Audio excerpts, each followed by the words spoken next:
மே 17 இயக்கத்தின் ஒருங்கிணைப்பாளர் திருமுருகன் காந்தி தற்போது செய்தியாளர்களை சந்தித்து வருகிறார். நேரலை காட்சிகள். அது நடுநிலையாக தேர்தல் நடத்தணும்னால் நடுநிலையாக தேர்தல் நடத்தக்கூடிய எந்த சூழலும் இந்திய அளவிலும் இல்லை, தமிழ்நாட்டு அளவிலும் இல்லை.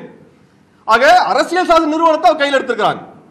இதற்கு பிறகு இப்பொழுது இந்திய ராணுவம் என்பது மோடியின் ராணுவம் பேசுறாங்க, வெளிப்படையா பேசுறாங்க. அப்படிப்பட்டு பேசிய ஒருத்தரை நீங்க என்ன பண்ணணும்? டிஸ்குவாலிஃபை பண்ணணும். ஆனால் தேர்தல் ஆணையம் பண்ண மாட்டேங்குது. அப்ப நாளைக்கு இதான் நடைமுறைப்படுத்தப்படுவது. இங்க இருக்கக்கூடிய ராணுவத்தையும் தனது கட்டுப்பாட்டில் எடுக்க போகிறார்கள். ஆக இது இறுதி தேர்தலாக இந்தியாவின் வரலாற்றில் இருக்கும் என்றால் அடுத்து மோடி ஆட்சி திரும்ப வரும்னா அதான் நடக்கும். இதான் இருக்கிற நிலைமை.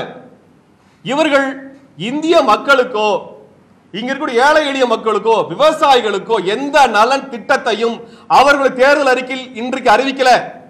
வெளிப்படையா சொல்றோம், நாங்க அதற்குரிய நுணுக்கமான பொருளாதார தரவுகளின் அடிப்படையில் ஒரு வேலை திட்டத்தை கூட முன்வைக்கல. இன்னைக்கு தேர்தல் அறிக்கையில பாஜக தேர்தல் அறிக்கையினுடைய உள்ளடக்கமே அதான். வெறுமனா அவர் மோடி தேர்தல் பிரச்சாரத்தில் எப்படி வாக்குறுதி கொடுப்பாரோ அப்படிப்பட்டதான் இங்க தேர்தல் அறிக்கையில் வந்திருக்கே ஒழிய இந்தியாவினுடைய பொருளாதார திட்டம் என்ன என்பதை அவர்கள் ஆய்வு பூர்வமாக முன்வைக்கவில்லை. தேர்தல் எப்படி பேசுறாங்களோ அப்படிப்பட்டதான் பேசியிருக்கிறாங்க. உதாரணமா சொல்றோம், கல்வியில் நாங்கள் மிகப்பெரிய அளவுக்கு மாற்றத்தை கொண்டு வர பேசியிருக்கிறாங்க. ஆனால் இந்தியாவிலே கல்விக்கான பங்களிப்பு என்பது ஜிடிபியில் இந்தியாவினுடைய மொத்த உற்பத்தியிலே 6% ஒதுக்க வேண்டும் என்று கிட்டத்தட்ட 35 வருஷத்துக்கு முன்னாடி முடிவு பண்ணப்பட்டது.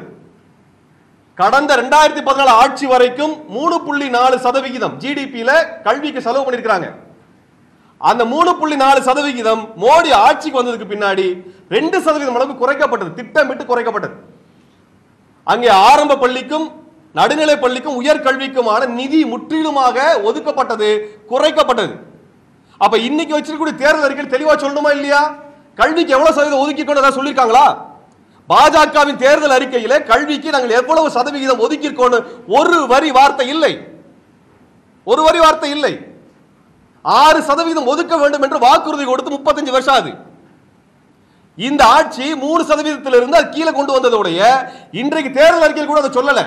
கல்விக்கே செலவு பண்ணல அப்படின்னா நாளைக்கு வேலை வாய்ப்பிற்கு எதுவும் செலவு பண்ண போறதில்லை, அதுக்கான வேலை திட்டமே இல்லை.